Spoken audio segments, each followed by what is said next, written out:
गांव फालेन में धधकती आग से निकला संजू पंडा। इस दृश्य को देखने के लिए लाखों लोग बने गवाह। फिर जीवित हो उठी भक्त प्रहलाद की परंपरा।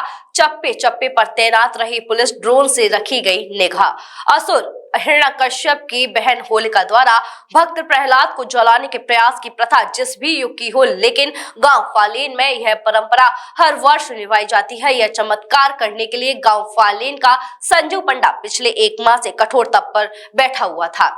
गवाह बनी हजारों लाखों आंखें और फिर साकार हुई भक्त प्रहलाद के आग की लपटों से सकुशल बच निकलने की एक पौराणिक घटना। परंतु यह सब पल भर के लिए हुआ। पलक झपकते ही संजू पंडा लोगों की आंखों के सामने से धधकती आग से निकल गया। कोसीकला से 5 किलोमीटर दूर बसे गांव फालेन में इस परंपरा को निभाने की पिछले 1 महीने से तैयारियां जोरों शोरों से चल रही हैं। प्रहलाद कुंड और प्रहलाद मंदिर के बीच 25-25 व्यास के गोलाकार में बनने वाली होलिका महिलाओं ने कंडे डालकर सजा दी। गुरुवार प्रातः से ही फूलडोल तथा होलिका पूजन शुरू हो गया। गोपाल जी मंदिर में हवन हुआ, प्रहलाद मंदिर में जोत जलाई गई। मंदिर के पुजारी संजू पंडा जोत की लौ पर बार बार हाथ रखकर उस वक्त की प्रतीक्षा कर रहे थे। गांव के कुछ लोगों ने होलिका में आग लगा दी। उधर संजू पंडा ने सिर पर पगड़ी और ऊंची धोती पहने प्रहलाद कुंड में स्नान किया। जब आग की लपटें आसमान छूने लगी, पंडा की बहन रजनी ने लोटे का पानी आग में डाला ताकि उसके भाई को आग की लपटें पानी की तरह ठंडी महसूस हो। बस डुबकी लगाते ही पंडा तेज रफ्तार के साथ होलिका में कूद गया और पलक झपकते ही लंबे लंबे कदम भरकर आग की भीषण लपटों को चीरता हुआ दूसरी ओर निकल गया। इसके बाद अनुष्ठान पूरा हो गया। इस दृश्य को देखने के लिए दुनिया के कोने कोने से लाखों की संख्या में लोग वहां पहुंचे और उन्होंने इस दृश्य को अपने कैमरों में कैद कर लिया। मेले को लेकर कार्यवाहक सीईओ संजीव कुमार राय ने बताया कि मेले में होने वाली भीड़ को लेकर पुलिस प्रशासन ने चप्पे चप्पे पर भारी संख्या में पीएसी और पुलिस बल तैनात किए रखा। छेड़छाड़ की घटनाओं को रोकने के लिए महिला पुलिस की ड्यूटी भी लगाई गई, साथ ही सादा वर्दी में पुलिस भी तैनात रही। जी आज बताएं, आज आप जो निकले हैं कैसा लगा आपको? देखो मेरे को बहुत अच्छा महसूस हुआ है।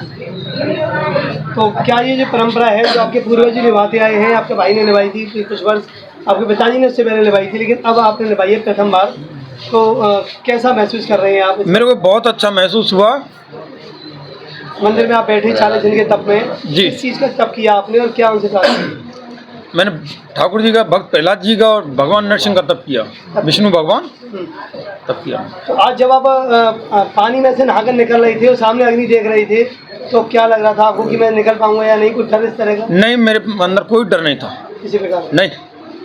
क्या कहना चाहेंगे आप एक से संदेश, ये जो परंपरा है जो निभाई जा रही है, क्या कहना चाहेंगे? देखो भक्ति में शक्ति होती है और आगे इस परंपरा को निभाएंगे, यही कहना चाहूँ।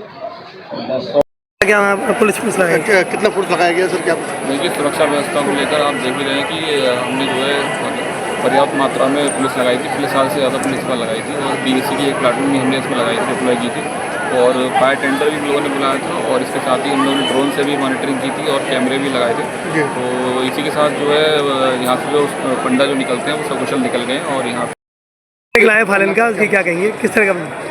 देखिए, प्रति वर्ष की भांति इस बार भी होलिका दहन वाले दिन फालेन की जो होलिका दहन हुई, उसमें भक्त प्रहलाद के रूप में पंडा जी जो है अग्नि के बीच में से होकर जो पारंपरिक जो यहाँ पे परंपरा चलती आ रही है वो सकुशल संपूर्ण हो गई और सभी लोग पब्लिक यहाँ से अधिकतर रवाना हो चुके हैं। मैम, भीड़ का जो रहा आपकी बार, उसके लिए मतलब क्या व्यवस्था की गई प्रशासन? हर वर्ष की तरह इस बार भी जो बैरियर और शांति व्यवस्था के लिए जो भी पर्याप्त पुलिस बल लगता है वो सब चीज़ें करी गई। सीसीटीवी कैमरे लगवाए गए, तो सभी चीज़ें कंट्रोल में करी गई। इस बार एलईडी स्क्रीन भी लगवाया गया, तो जिससे लोग जो है जो छतों पे चढ़कर देखते हैं उसी जगह पर एलईडी स्क्रीन पर देखें, तो इस तरह से सारी व्यवस्था है। सिम्स है तो मुमकिन है अब हर बीमारी का इलाज। सिम्स मथुरा का एकमात्र ऐसा चिकित्सा क्षेत्र जहां आपको मिलेंगी भरपूर सुविधाएं। 200 बेड का एक ऐसा आलीशान अस्पताल जहां मरीज आने पर नहीं किया जाता कहीं और रेफर। मेडिकल की हर सुविधा से सजा हुआ सिम्स हॉस्पिटल जहां आपको मिलेंगे एक से एक विशेषज्ञ। आधुनिक सुविधाओं से युक्त हॉस्पिटल जो रहता है अपनी मरीज की सेवा में सदैव तत्पर। Cardiology, neurosurgery, gastro surgery, plastic surgery, critical care and pain management, ये सारी सुविधाएं मिलेंगी आपको एक ही छत के नीचे। वर्ल्ड नंबर 1 पैथोलॉजीज के साथ सिम्स हॉस्पिटल आप सभी की सेवा में सदैव तत्पर। National highway 19 Masani road near Shri Radha valley, Mathura.